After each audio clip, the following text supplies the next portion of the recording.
Okay, this is the notes for tangent lines and the two theorems we are using with tangent lines. Before we get to that, though, I wanted to just go over what a tangent line is. So our formal definition here is that a tangent line is a line that intersects the circle at exactly one point. So we have a line AB. It's going to intersect or touch or hit the circle at exactly just one point. It's just going to brush up against it, hit at one point, and then it keeps going. Okay. So if remember, a secant line went through the circle and hit 2 points. A tangent line is just coming up against it and only touching at 1 point, intersecting at 1 point and only 1 point. Okay, then we call the point where it intersects the point of tangency. So this would be an example of a tangent line, and B is the point of tangency. So it's a line that intersects the circle at exactly 1 point. Okay, if we go over to our notes, we have two theorems here. First theorem says that if a line is tangent to a circle, then it is perpendicular to the radius drawn at the point of tangency. So basically what all this is saying is if we have a tangent line and a radius, those are going to be perpendicular to each other at the point of tangency. So I mean, it's wordy, but really what we're looking for here is we have a tangent line. So let's draw that in red. So here's our tangent line. Okay, here's our point of tangency. Then here's our radius. So we have a tangent line intersecting the radius. Okay, they're going to form a right angle. Be perpendicular and form a right angle. Okay, so if a line is tangent to a circle, so if we have a line that's tangent to the circle, meaning that it intersects the circle in exactly one spot, okay, then it's going to be perpendicular, meaning it's going to form a right angle with the radius. So tangent, perpendicular, radius. So the tangent line is going to be perpendicular to the radius, meaning it's going to form a right angle. My perpendicular lines are lines that where they intersect, they form right angles. So a tangent line intersects a radius, it's going to form a right angle. It's going to be perpendicular. That's what the first theorem is telling us. If we go to that being restated in words, it's going to say in a plane, line is tangent to a circle if and only if it is perpendicular to the radius drawn to the point of tangency. Okay. So again, this is telling us if and only if. This basically means that the process is reversible. So if we have a line that is tangent to a circle, it's going to be perpendicular to the radius. If you have a line that is perpendicular to the radius, then it's going to be a tangent line. So if and only if means both ways. You have a tangent line, we know a tangent line is going to be perpendicular to the radius. If you have a line that's perpendicular to the radius, you know that line is a tangent line. If we look at our example down here,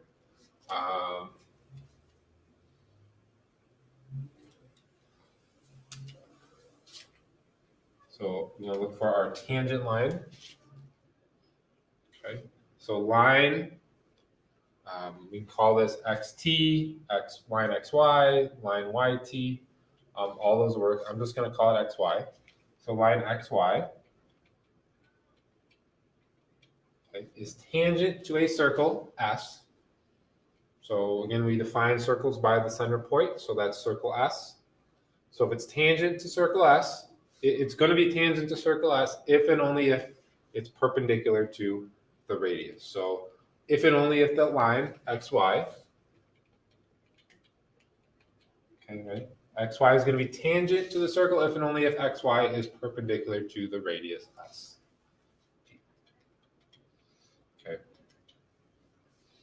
So if the line that has the radius is perpendicular, or we can think of the segment, the radius is perpendicular to xy. So the measure of angle STX, that's this angle right here, is going to be 90 degrees. So right angle, we know it's a right angle because it's perpendicular. Right? We have a tangent line and a radius. They intersect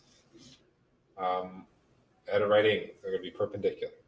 Okay, and then the point of tangency is point T.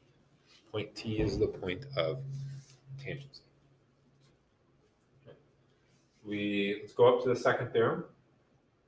So the second theorem tells us if two segments from the same exterior point are tangent to a circle, then they are congruent.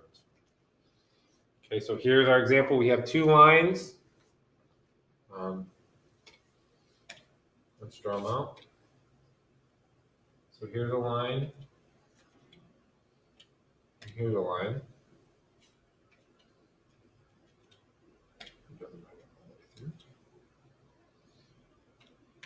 Okay. They intersect at a point that is exterior. So if we have two segments, so again, we had two segments originally drawn. I drew the lines in though. Okay, we had two segments that come from the same exterior point. So exterior meaning outside of. So interior points are inside the circle. Exterior points are outside of the circle. So if they're coming from the same point outside of the circle and they're tangent to the circle, then they are congruent. So these lines, this blue line and this red line, are tangent to the circle. And they meet at an exterior point. Okay, so if we take, we had two tangent lines. They meet at an exterior point. And if this is the case, we're going to know those segments are going to be congruent. The segments connecting that exterior point to the points of tangency on each one. Right, so if two segments from the same exterior point, so we have two segments coming from the same exterior point. If they're tangent, and these are tangent, they intersect the circle at only one spot. Okay, then they're going to be congruent. Okay, really, we're assuming they're tangent. Really, it'd be better if we had something like this and they showed us they were right angles, so we could use the first theorem to say they're tangent. But that's fine. Those are going to be congruent, meaning their lengths are the same. Okay, congruent means the same shape and size.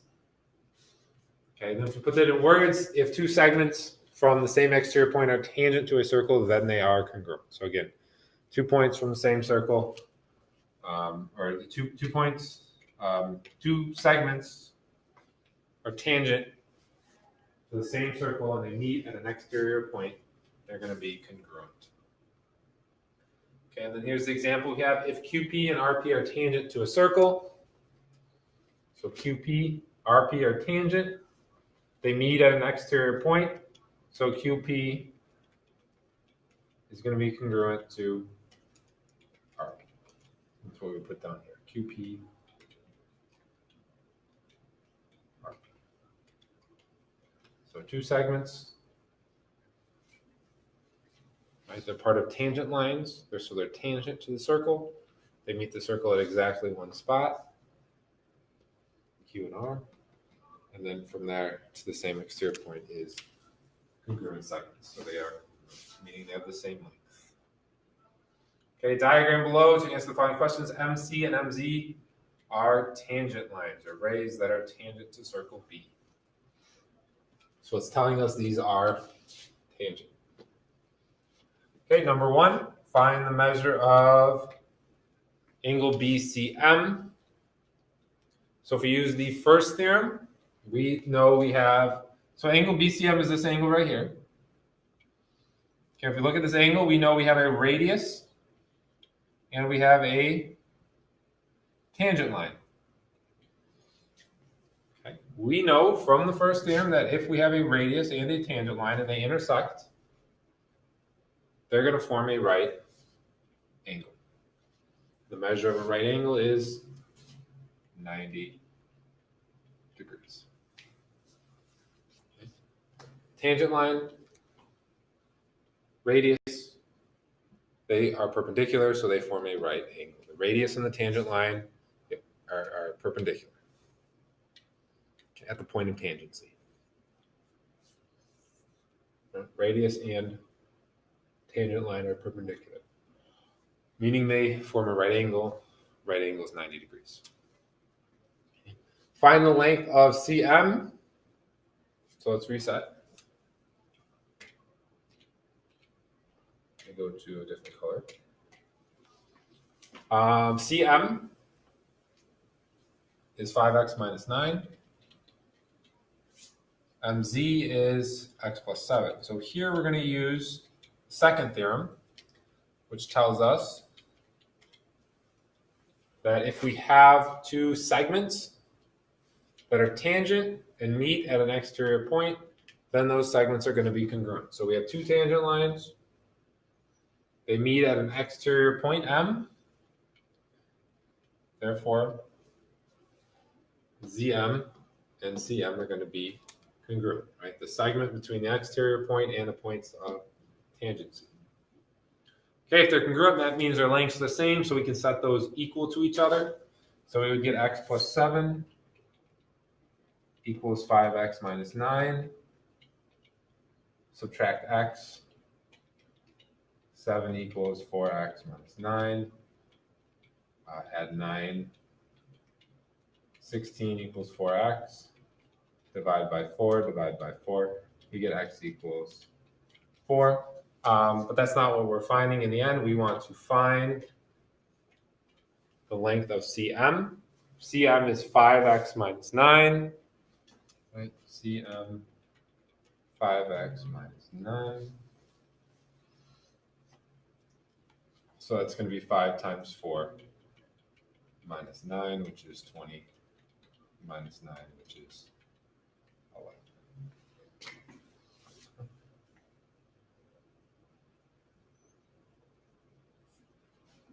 So this one, number 2, is 11.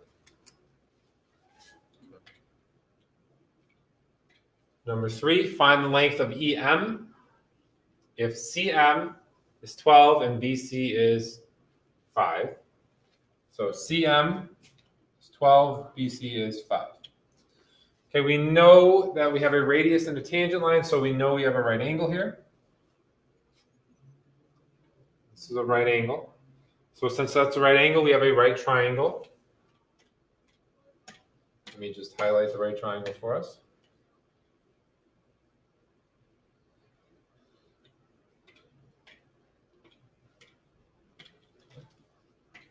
So we have the legs of our right triangle are 5 and 12. Hypotenuse is across from the right angle. Okay. So we have, for right triangles, we have a squared plus b squared equals c squared. So our legs are 5, our a and b are 5 and 12. And our c is, we'll call it x. 5 squared is 25, 12 squared is 144. Add those together, we get 169.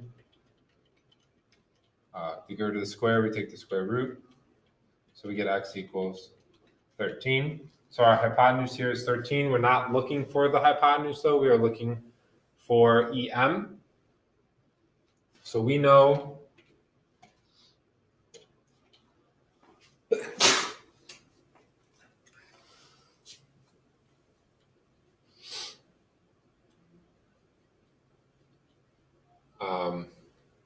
what do we know? We know that BM, I was debating whether or not to try to hold this sneeze in. I decided against it, obviously. I'm sorry. BM is 13. Okay, which we just want EM, so we need to subtract away BE. So we know that BC is 5. We know BC is also a radius, so we know the radius of the circle is 5. We notice that BE is also a radius. Okay, so BE is also going to be 5. And then we can do 13 minus 5 is 8. So the whole thing BM we found was 13. And then we found BE was 5 because that's a radius. All radiuses are the same length for the same circle.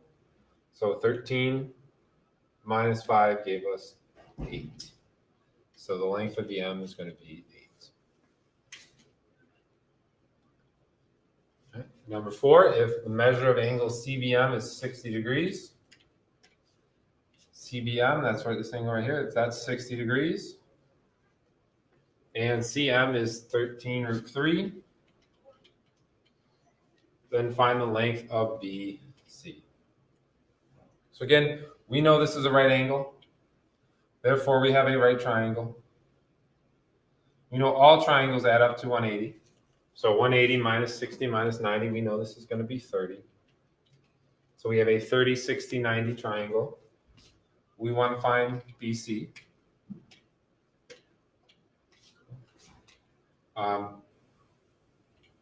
We don't have any information on the hypotenuse, so we can't use a squared plus b squared equals c squared very well. We can use trigonometry. Okay, we could do the sine or the tangent of 30 equals x over 13 or 3. That would be fine. Or we can use the rules of special right triangles. We know that the long leg of a 30, 60, 90 is going to equal the short leg times the square root of 3. The long leg is 13 root 3. The short leg is x. Right, the long leg is across from the 60, the short leg is across from the 30.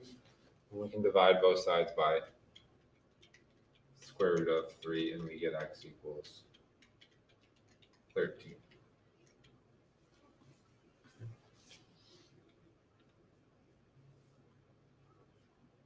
Find the length of CM if BC equals 12 and BM equals 20. So again, we have a right triangle.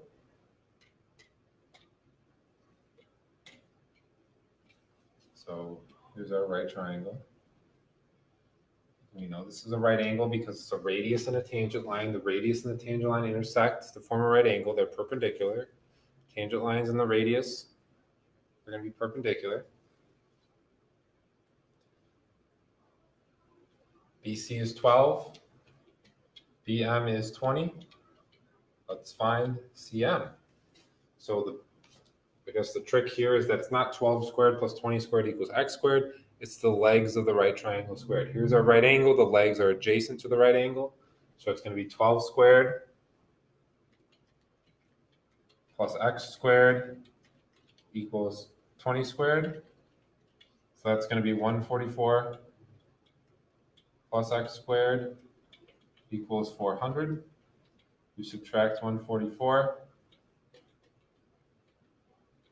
We get x squared equals 264. We take the square root of both sides. We get x equals 16.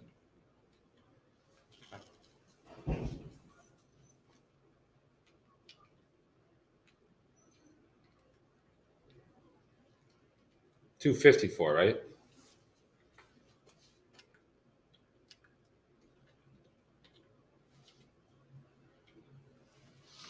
$254. Okay. And then number 6, 256. That's why I'm sorry. That's why I was confused. It's not a 4, it's a 6. That's why you should always use the calculators. Okay. So last one, number 6. We want to find the length of XE. We notice XE is a diameter. Okay, diameter is twice the radius. So if we can find the radius, we'll know what the diameter is. So we'll know what XE is if we can find the length of a radius. There are 4 different radiuses here. They are giving us BM is 25. ZM is 20. We know this is a right angle because you have a tangent line and a radius. So if we look at this triangle here, and if we solve for BZ, we'll have our radius, and then we can double it. Okay. We know this is a right angle because it's a radius and tangent line. The problem tells us that this is 20 and this is 25. So we can now solve for BZ, which is a radius. Okay. So x squared plus 20 squared equals 25 squared. That's going to be x squared plus 400 equals 625.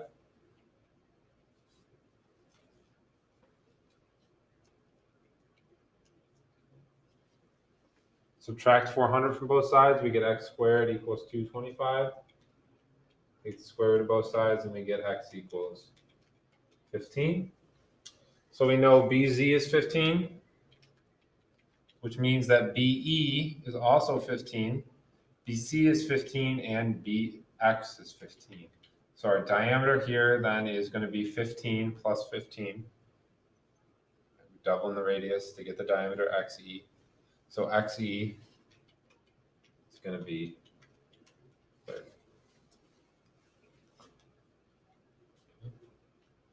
And those are the notes. 20 minutes.